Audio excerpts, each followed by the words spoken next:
This is Gesher, the podcast that's bridging the gap between the Jewish and evangelical Christian communities with conversations that matter. Here's your host, Ty Perry, with the Friends of Israel Gospel Ministry. Hi, everyone, and welcome to today's episode of Gesher. You know, we hear much about woke ideology, intersectionality, and critical race theory today, particularly in light of the Black Lives Matter movement and the social unrest that we've experienced these last few years in the United States. But there's a question here, and that's, how is this impacting the Jewish community? Well, here to talk with me is David Bernstein. David is the founder and CEO of the Jewish Institute for Liberal Values.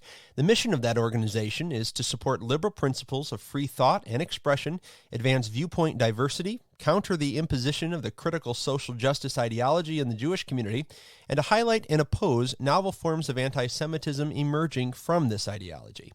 Bernstein is past president and CEO of the Jewish Council for Public Affairs and former executive director of the David Project. And he's here today to talk with me about his very recent book, Woke Antisemitism, How a Progressive Ideology Harms Jews. David, welcome to Gesher. Thanks. It's great to be with you. You know, David, it's no secret anti-Semitism in the West, even here in our beloved U.S., is on the rise. One statistic I've read recently, it's up about 34% from 2020 to 2021. And when we think of anti-Semitism, at least when I have traditionally thought of anti-Semitism, I think of it in terms of neo-Nazis, the alt-right, swastikas. But in your book, you make the case that it can and does at times come from the far left as well. And I want to dive into that argument in a moment. But first, I'd like to, if we can, just define our term, specifically the term woke. We get that the term gets thrown around a lot today. Yes. What does it mean? What is woke ideology? Yeah. So I define woke ideology as having two key tenets. The first is that prejudice and bias and oppression are not just a matter of personal attitude, but are embedded in the very systems and structures of society. That's tenet one. Mm-hmm. Tenet two is that only those who have experienced that oppression and that bias have the insight and the qualification to define it for the rest of us. Only those with lived experience get to tell us what it is. And it's that second tenet, which sometimes can be true. I mean, you can learn from somebody who's experienced bias or oppression. They might have experiences that you don't. You should give them a listen, but that doesn't mean that they have the unqualified right to define it for the rest of society. And so that second tenet is sometimes weaponized. It's to suggest that if you don't have that lived experience, then you really have no right to comment, that you really have to defer to those who do. And I think that's really the root cause of what we call cancel culture, is that, as people say, listen, you don't get to tell people what racism is or what constitutes racism or what doesn't constitute racism. And if you do, then you've lost your standing in society. So I think that's the sort of root at what we're talking about, this ideology, which has some kernels of truth in it, but is used and abused in ways that are meant to silence discourse and at times even persecute others. And there's a couple of terms that also are often invoked when we're talking about this. The first is equity. And listeners will probably know there is a difference between equality, which is something that is a bedrock, at least in theory, from America's founding, and equity. So talk to us a little bit about that. What's the difference between equality and equity, which is what the woke movement is looking for? Yeah. So I think if we probably had this discussion a few years ago and you asked me that question, I would have been, well, they're pretty much the same thing. But Ibram X. Kendi, who wrote the best-selling book, How to Be an Anti-Racist, defined equity as any disparity among groups in any discipline, in any area. So if one group is doing less well than another group in a particular profession, that in and of itself is proof of discrimination, of racism, and of inequity. So equity is the opposite of inequity. Equity is to bring groups into a state of parity with each other. So if, for example, you find that there are fewer than 13% African Americans in sciences, then there's a problem with equity in sciences. And it reduces all disparity to a single factor, which is discrimination. That's what equity is. And when you look at a lot of the equity audits that are being done in corporations and government, they're about looking at the representation of various groups in various fields and asking what they can do to bring those numbers into parity. So that's how influential Kendi has been in redefining what we mean by equity, and in many ways what people mean by equality now too, because I don't think that they understand what the difference is anymore. Sure. And the other term, and we're going to be talking about this later, I'm sure, is intersectionality. And this is messy, but tell us, what is intersectionality?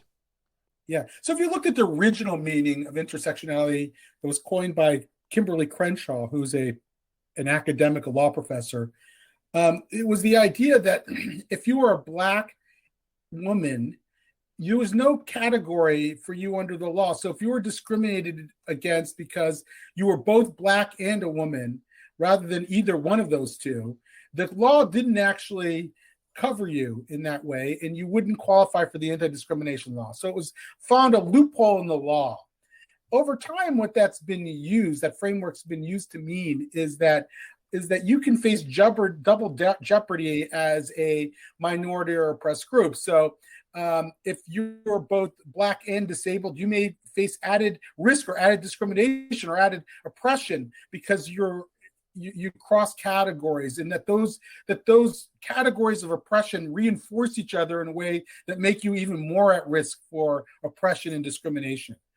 It's also been used to suggest that, as the term intersectional would make you think, that all minority groups can sort of band together and face down oppression, and that all oppression is equal, and all the oppressors are sort of working together. So it might say that, look, patriarchy, which is male domination, and white supremacy, which is white domination, and and various other ways of imposing the dominant culture on society. We can unite to oppose that dominant framework. Mm-hmm. And so cisnormativity was the other word I'm looking for, which holds that only people who are cisgendered or either define themselves as men or women are the dominant framework. So that's how intersectionality sort of evolved over time. It means different things to different people, and it's very hard to talk about. And it doesn't mean, again, that there's no kernel of truth to the original definition. Like, sure. It is very possible that if you're a member of more than one minority group, you might have faced additional obstacles. Like, I think that's a totally legitimate heuristic to understand a specific dynamic. But what happens is it's taken from a heuristic and turned into some grand axiom that pretends to describe all of reality. And then before you know it, it's weaponized into some law, golden rule that anybody who violates is now, guilty of being an oppressor. And as I read in your book, it really becomes even an in-house pecking order among minorities of who's more oppressed than the other, and who's more, further down on the chain, and therefore has more rights to grievances. Right. So there are various hierarchy of privileges. So that you can find, if you look that up, you will find diversity, equity, and inclusion programs and businesses and what have you that will share with you some hierarchy and tell you exactly where you fit in based on your identity. Now, the idea of the intersectionality is, okay, you may be a member of more than one of those classes. So in one respect, you might be a man and be privileged. In another respect, you might be Black and be oppressed. So that's its version of complexity. But of course, that's not complex at all. Sure. It's just a way of saying that automatically, whatever identity you're assigned is going to give you either privilege or oppression. Mm-hmm. And that's ridiculous, of course. Like, it may be true that in some contexts, being white is an advantage over being Black, but not in every context, everywhere. Sure. And so it's a very simplistic way of looking at the world. And I think it leads us in all kinds of dangerous directions. Now, lest people think that this is a politically conservative screed against the other side, your book, you make it clear in the book that you yourself are left of center politically. In fact, you were the president and CEO of the Jewish Council for Public Affairs. You were involved in some liberal causes through that organization. So I have to ask, what motivates a politically left of center person to write a book that pushes back against a leftist ideology? What was the motivation in doing that? Yeah. So my version of the left growing up was that, look, there are some people who have more in society and some people who have less in society. I don't pretend to know exactly why that's the case, but I do feel a sense of obligation to help people. If somebody doesn't have health care and they can't feed their kids or they can't get basic, medical care or, I want to find ways of helping them, to lift them up. Sure. And so I don't think the charitable sector does it alone. I would have called myself a political liberal on those issues. But what happened was that it was no longer enough to say that there are have and have-nots, and the haves should help the have-nots. It's that the haves caused the condition of the have-nots, that they are the ones who are responsible for those deprivations. So it went from being sort of a prescriptive idea of political liberalism, I'm going to help people because they need help, to a descriptive and ideological claim that the people who have more are responsible for people who are having less. It's a zero-sum game. And I thought that was A, wrong, and B, damaging, and C, highly ideological. I mean, it's an opinion, and people were selling it as if it's a fact. And we really have to push back against that. It's just the wrong social model for society. So while I consider myself a center-left person on many policy issues to this day, I think that the biggest challenges facing society are assaults on what you might call our liberal values, our small L liberal values of free expression of ideas, the rule of law, and so forth, that are the water that we swim in a society, a free society like this. That's being assaulted. So that's a more important issue for me at this point than many of the differences of opinion I might have with people on the center right around policy issues. Sure. Now, you, at least from my vantage point, you came into contact with woke ideology certainly earlier than I ever did, and probably earlier than many Americans. Describe those first encounters. What did you think when you were first faced with this ideology? Yeah, so it goes back to college when I was a student at Ohio State University. I go to conferences with students from different colleges, not from the Midwest necessarily, who already had what you might call politically correct attitudes. And I already realized, wow, there's something going on here that's very different from the way I understood myself as a liberal. So going all the way back to maybe like being 19 years old, 20 years old. Then as I entered the professional world, I was a Jewish advocacy professional. I started to see it in various ways. I went to this conference on multiculturalism. It was part of a program that I was in. And the person who was leading the conference said that that racism equals prejudice plus power. What? I always thought that racism was just bigotry against another racial group. But that was a completely different understanding of what racism was. In other words, you had to have power to be a racist, and you couldn't be a victim if you were perceived as having power. And it immediately struck me that Jews would not be in that definition of racism, that we would be perceived as a powerful group, and that could spawn its own form of anti-Semitism over time. And I wrote about that in the early 2000s, I think 2002, I first wrote about that. I also started to see it in the various coalitions I was a part of on various progressive issues. Asian groups started to sound like they had a major grievance in society, or Hispanic groups. And they started to talk about America in very different ways as being an oppressive country. And I thought, that's not good. I mean, is that really the way we ought to be viewing America? To me, America was a country with very high ideals that it was still trying to live up to. Sure. And that's how we should understand our role in America and try to help it live up to those very high ideals. But these were people who thought that America from head to toe was a racist enterprise. And I thought, well, I hope that doesn't catch on in my own ideological camp, but it did. The foreword of your book was written by one of your personal heroes. You write about him, Natan Sharansky, who spent 9 years during the 70s, 80s as a refusenik in Soviet prisons. Sharansky often speaks of doublethink. And this was, of course, I think coined or at least popularized by George Orwell. The idea where people believe or think one thing, but they espouse something that's culturally acceptable. That's usually in opposition to what they believe. But as Sharansky notes, and you quote him in your book, and you say in the United States, or he says in the United States, no one is forcing you into doublethink. No one will disappear you. Freedom of expression depends only on the courage of your convictions, end quote. But as you write, there came a point in your life when you realized that you, a free American, no one's going to disappear you, you had become a double thinker. You believed one thing but said another. So tell us about that. What made you recognize this dichotomy in your own life, and what did you do about it?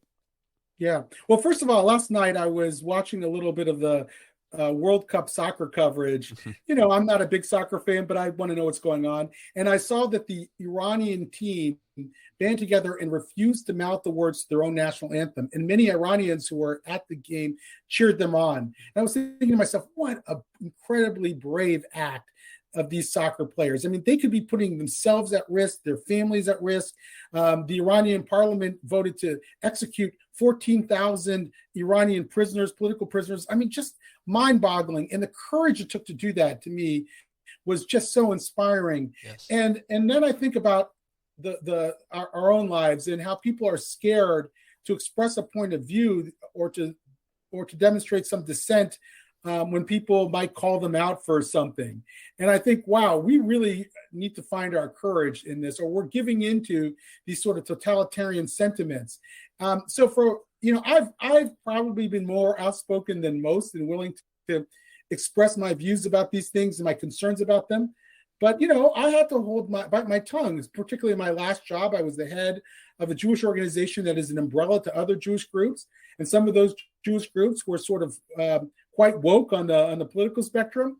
Mm-hmm. And there were times that I wanted to say things that I thought I should say that I didn't say because I knew it would cost me career-wise, that it could put me in a very bad spot. And I realized that I was engaging in a kind of doublethink. It really hit home when, in the wake of the George Floyd killing, I really thought that there should be not just, we should hear from Black thinkers, not just on the far left who believed America was a pervasively racist country, but from other Black thinkers like Glenn Loury and John McWhorter and Coleman Hughes, who are articulating a very different narrative and who believe that America is generally a good, equal country, but has its own problems, and that we should listen to that as well and not go, hook, line, and sinker for this new ideology that we were hearing.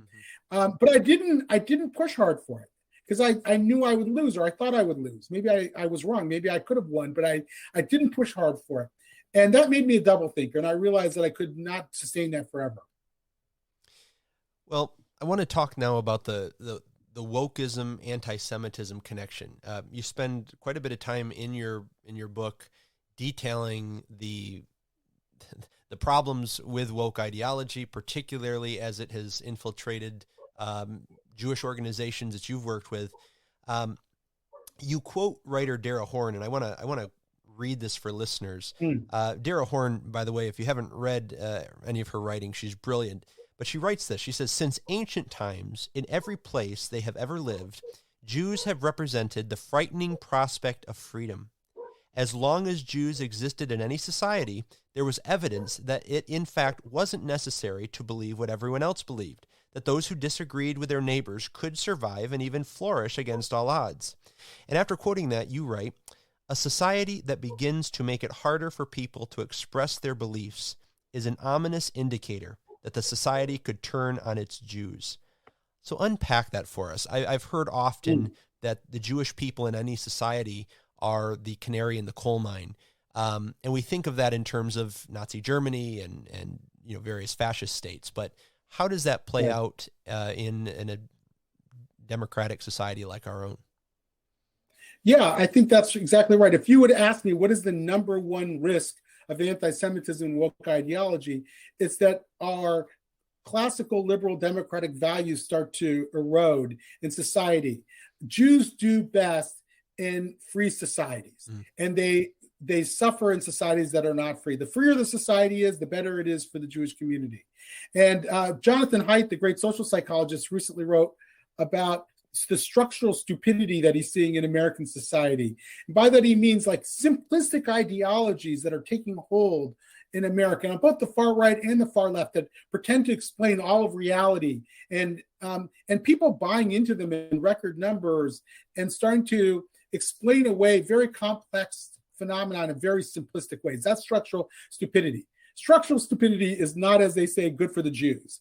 It is just if America becomes enthralled by conspiracy theories and dogmas and is not able to think critically about issues, the Jewish community is likely to get pulled into and implicated in some of those conspiracy theories. So you see this on the right in the form of the Great Replacement theory, the idea that immigrants are replacing ordinary white Americans, and that Jews are doing the replacing, right? Jews play a role in the conspiratorial imagination. Anti-Semitism has always been out there. It's always sort of been on the shelf. And so these simplistic conspiracy theories give people a way, almost like a permission structure, to take them off the shelf and use them to fill in whatever gaps. So on the left with wokeism, if you want to look at the entire problem in society as oppressed versus oppressor and nothing else matters, then it's very easy to start to look at Jews in particular as being on the wrong side of that equation. So I think that that's what's happening. The more illiberal society becomes, the more the Jewish community is at risk for more extreme sentiments. Which is interesting to me because, as you just said, on the right, the white supremacists don't view Jewish people as white or white enough, and then in the woke camp, they are the Jewish community, at least in the U.S., they're too white or white adjacent, as they often say. So that's just a complex thing. Can the Jewish people win in this scenario when you have it coming from the right and the left?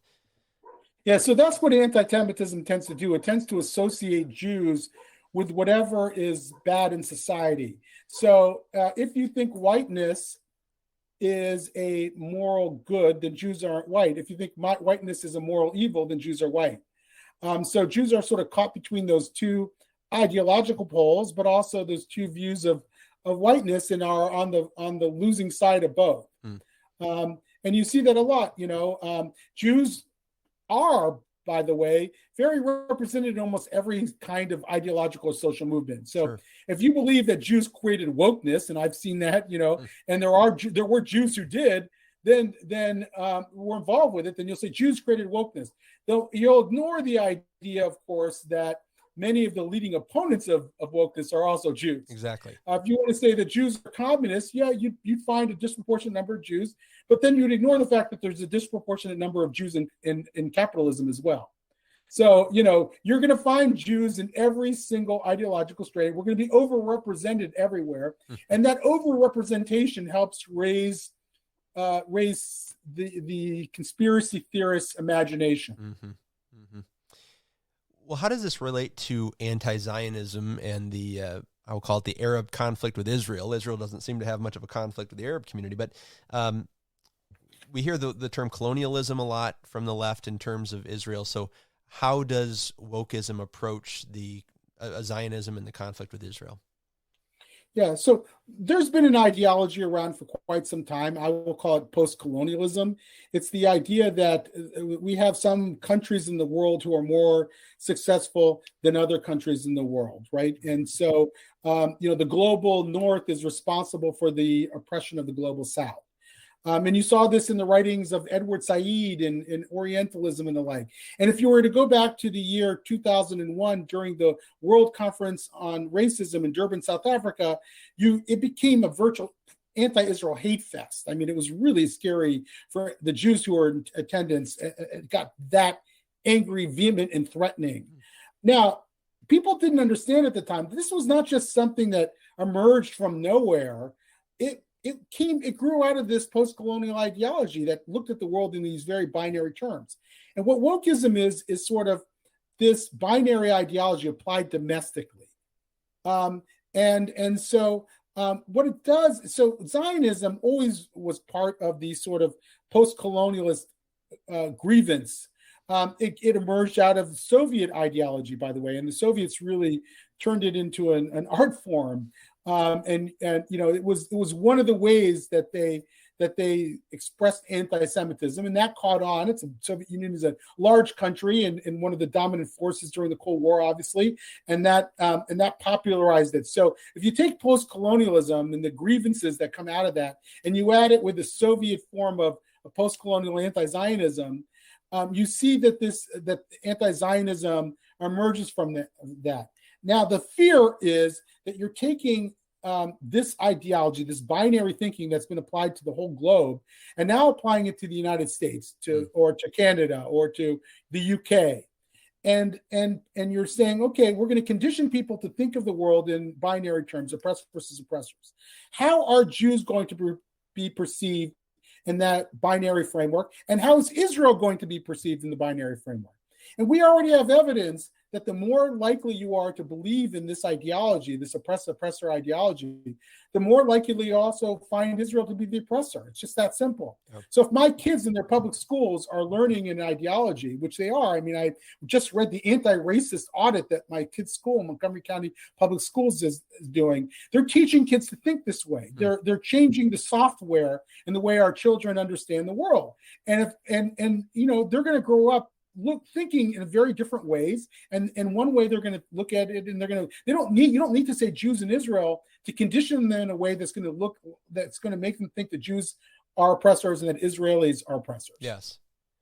Well, and that brings up the question you mentioned in your book, in working with more left of center individuals and organizations, there's a reluctance for some of them to call out leftward anti-Semitism, whereas there's a very easily calling out of that which comes on the alt-right. So why do you think that is? Where does that reluctance come from?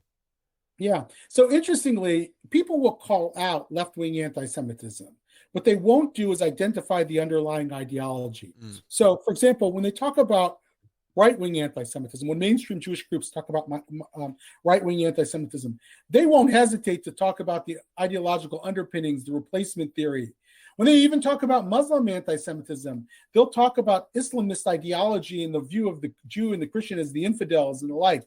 They'll talk about that. But when they talk about left-wing anti-Semitism, it's as if they're talking about a symptom without a set of causes. Mm-hmm. And they're reluctant to, because many American Jews themselves have bought into this ideology. By the way, obviously many Protestants and many Catholics have as well.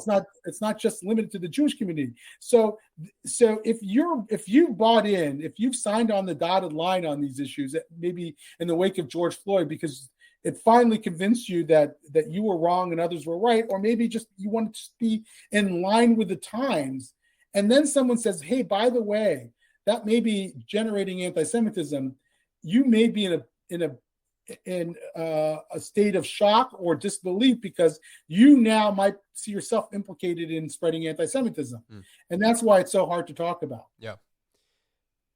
Well, wokeism identifies itself at least as progressive, and there can be no doubt that the ideology itself will indeed progress, I think, in a negative way as it infiltrates various spheres of our culture.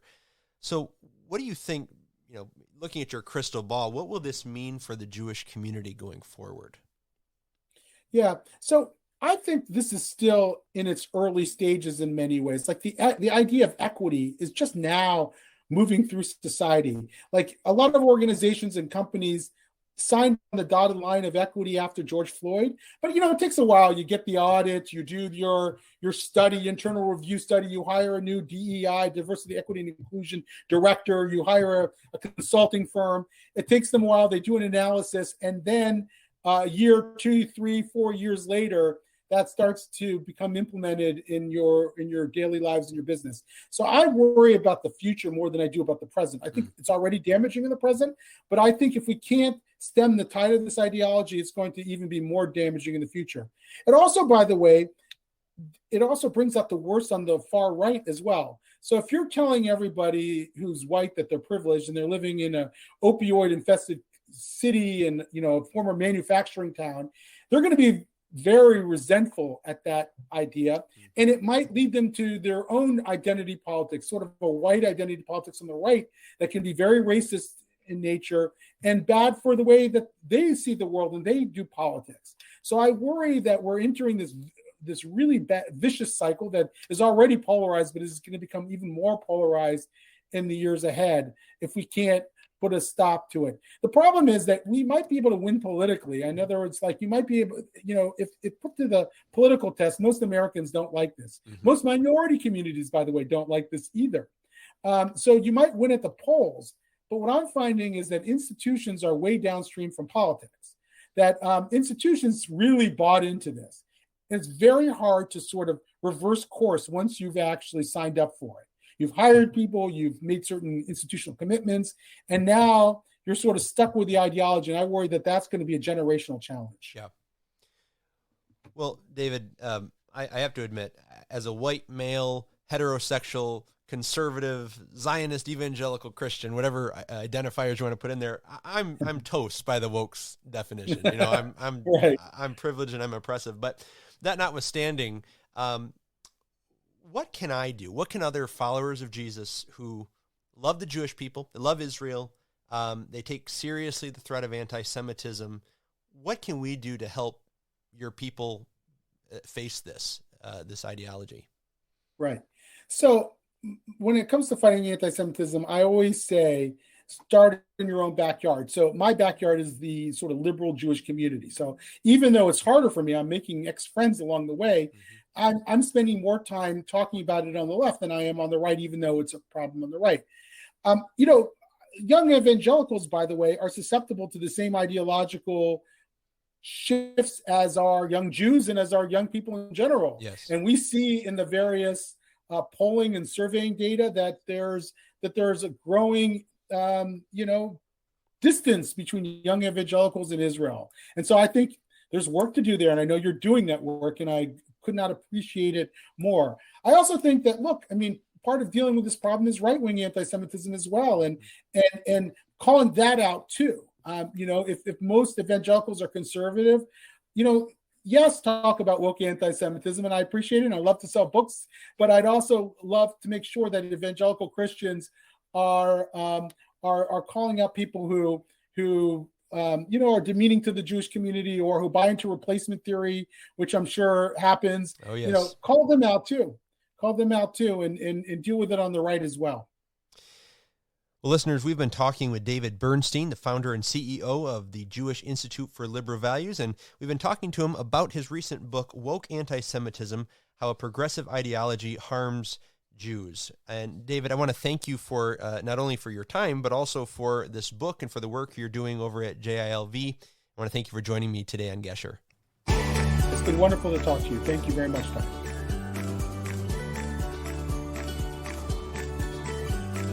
You've been listening to Gesher, a ministry outreach production of FOI Equip, your free resource for learning and engaging with the scriptures from a Jewish perspective. To learn more, visit foiequip.org. And for more information about Ty, visit foi.org/Perry. Until next time, may the Lord bless you and keep you. Shalom.